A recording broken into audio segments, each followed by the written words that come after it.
My name is Lisa Myers, and I was a Peace Corps volunteer in the environmental education program in Costa Rica from 1984 to 1986. I was telling them how we had a newsletter every month that went out to all the volunteers, and one section of the newsletter always had Torta del Mes, the flub of the month, you know. And my favorite one, some people would write about things that they said or did or whatever.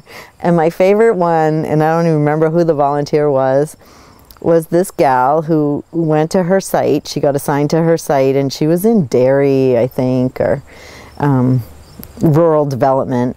And so she knew she was going to have to get those plastic, or not plastic, but the black rubber boots.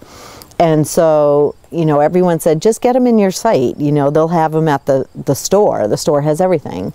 So she went in, and she, you know, had like a skirt or a dress on or whatever. And she walked in, and there were all these men talking, and they were probably over by, you know, the seeds or the grass, you know, whatever, the tool section. And she asked where the boots were, and then they told her, and then she was on that side of the store, and she yelled over in her best Spanish, and to this day I don't use the word for underwear, because she said, "Can I try on these boots without my underwear?" And it's because the word for underwear and socks are very similar, and to this day I do not use either of them, but it's calzonitas or something. But she yells out, and everyone in the store, "Can I try these on without socks?" But she said, "Can I try these on without underwear?" And they were like, "Yes!" So that was one of my favorite stories. I lived with a family during training. I lived with a family in this tiny little cement block house. But to get into it, you had to go through these big gates, and there was like a guard. And so I didn't know a word of Spanish, and I didn't understand much. And so basically I was with this man and woman and their 11-year-old daughter. And they were great and just very friendly, but I really didn't know what they did. Although I knew there was this road going up the hill. And once I learned a few words, I learned that there was a house up there. So then I figured he was like the gardener or whatever, and she was like a maid or something. And so one time when I learned Casa Grande, you know, I said, you know, "Can we go to the Casa Grande?" So we went up to the house, and meanwhile I really don't understand that much Spanish, never mind speak it. At this point it might be just weeks that I was in the country. And so we toured this beautiful farm, this beautiful like summer place of the people in San Jose. We were only in Alajuela, La Garita de Alajuela, which is just outside of the capital. And so we went up there, and she showed me around the house. Like, it would be a gorgeous house in the States, and big, huge rooms. I remember there was a there was a walk-in closet, huge for guy, and a walk-in closet for the woman. And I was like, oh my God. And the whole time my Costa Rican mother and sister would chat, and I'm saying, sí, because that's what I did. I just, you know, nodded my head and said, sí, qué lindo, how beautiful, you know, and I, sí. Saw the pool and the pool house with there's a big grill, I remember, and this is in '84, you know, and I'm like, wow, and a sauna out there and stuff. So I'm just totally impressed, but now I know she has a lot of cleaning and stuff to do. So, you know, months go by, and I leave after training, and then I came back probably 9 months later or something, and I had some friends with me, and I just wanted to go back to say hi, and then by that time I was speaking a little bit better and understanding a little bit better, and I said, "Can you show my friends the big house, you know?" And they were like, "Oh sure," if the people weren't there, you know. "Oh sure." So we went up, and as we're getting the tour, Nidia, my Costa Rican mother, is saying, "And Lisa said she has a house just like this," and that all Americans live like this. And I said, what? And she said, you said yes when I asked you. I said, Nidia, I didn't understand a word you were saying. Those were my days of sí and qué lindo. Everything was beautiful and yes. And she said, well, you said that you have a house like this. I go, I don't have a house like this. I said, I grew up in Boston. We have a 2-family house. We have tenants that live downstairs. We have no yard. We have no... You know, I went on and she was laughing and my little sister was just laughing. So as we're going through the house, she's saying more things that I said. I said, I never said that. And she said, but I asked you. And one of the reasons she thought we all lived that way is because one of their favorite shows that was on TV at that time was Dynasty.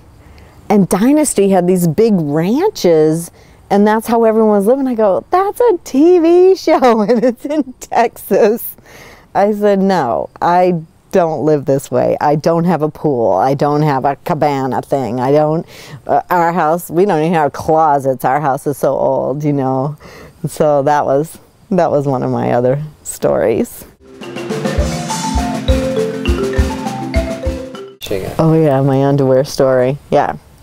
So when we were in training, we were told that you let the host family do your laundry, but the women, you do your own privates, you know, your own undies. And so I'm like, okay, I'm trying to be very, you know, culturally sensitive and everything. So Nidia would ask me, you know, do ropa, you know, and so I said clothes. So I would give her dirty clothes. And then I would see that she was out at the sink, the stone sink, just rubbing on the pila and just washing everything and then hanging stuff on fences like barbed wire fence or hanging from wherever. And I was like, oh my God, these clothes are never gonna last, you know, her rubbing them on that stone and cleaning them. And she really put, you know, elbow grease in there, and I thought, I'm not doing this stuff by hand. Meanwhile though, I just kept a pile of my underwear growing and growing because I had brought 2 years worth, which I think was like, I think I probably had 14 or 15 pair, because you know when you're leaving you don't know what you're going to be able to get in the country. I had all this underwear. So for 2 weeks she's kind of wondering what is going on. Does she not wear underwear? Or, you know, because I'm not seeing it. She's giving me all her clothes, but she's not giving me underwear. So she finally gets the dictionary, because at that time, I mean, this is only 2 weeks in the country. And I basically carried around the dictionary and pointed to things. And she got the dictionary and she went to underwear or whatever. And I said, oh, and so now I'm trying to explain, they told us, well, I can't speak in the present, never mind the past. They told us that we have to wash our own, you know, underwear, and she's looking, and so finally I opened the closet, and there's this pile of underwear. I gave her like 14 pair of underwear.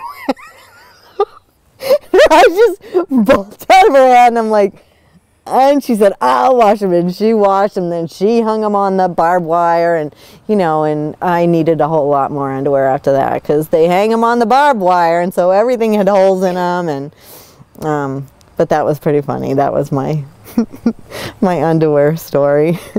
Well, great. The big thing in Costa Rica was all the bars gave you like little appetizers when you bought a beer. So sometimes we never bought meals. We'd go to the bars that had the best tapas, and or is that what we call bocas? Bocas. And so we were in this new town, San Carlos, and there was a place doing ceviche, the fish, and I love ceviche, and so I ate it up and paid for it dearly for the next 3 days. But what was sad is we were all in this hotel with shared bathrooms, and there were another guy who was just as bad off as me, and we ended up, first we were running from our hotel rooms into the toilet, and then And then we were so exhausted because you're puking and pooping and diarrhea, everything. And then so we ended up lying on the couches that were in the salon with the roll of toilet paper in the middle of the floor. And whenever one needed it, you just grabbed and went. So, oh my word, it was horrible. And I had a hard time eating saltines after that or anything. It was this yellow drink called Squirt and Esquirt. They called it Esquirt. And because people gave us that as like my mother giving me ginger ale when I was little, but it was this Squirt. Oh my God, I could barely eat a saltine or drink Squirt after that. But I don't even remember who that guy was. But we shared that roll of toilet paper and we moaned and groaned on the couches in the salon. Oh man, that was bad. But in the bathroom, the water came out of the shower. It wasn't a shower head, it was just a tube basically. But on top of it was this little thing that heated the water. So you could get hot water, but to do it, you turn the faucets on. And then there was a Frankenstein switch, one of those circuit breakers, the big ones that it just reminds me of Frankenstein. And I'm like, and you see the wires and everything, and I'm in the shower and they show me that you turn the water on and then you pull the switch, and I'm like, oh, I'm thinking, I didn't take a shower for the first 3 days because I was nervous about that. So, and they kept probably wondering, why aren't you showering? Well, I took a cold shower and I was dying, you know. So I'd go back to the training center with the other guys and go, do any of you guys have that heater thing in the bathroom? And they're like, oh yeah, with the Frankenstein switch. So my first time going in, you know, the family was like, you're okay? And I'm like, I think, you know, and I go in and I turn the water on. I'm like, I'm good. And then I pulled the switch and you feel some warm water. It never got hot, but you could feel this warm water because it was just like this little heater on top of the pipe. So finally I'm washing my hair and everything, and then I'm all done and I go to turn the water off and it goes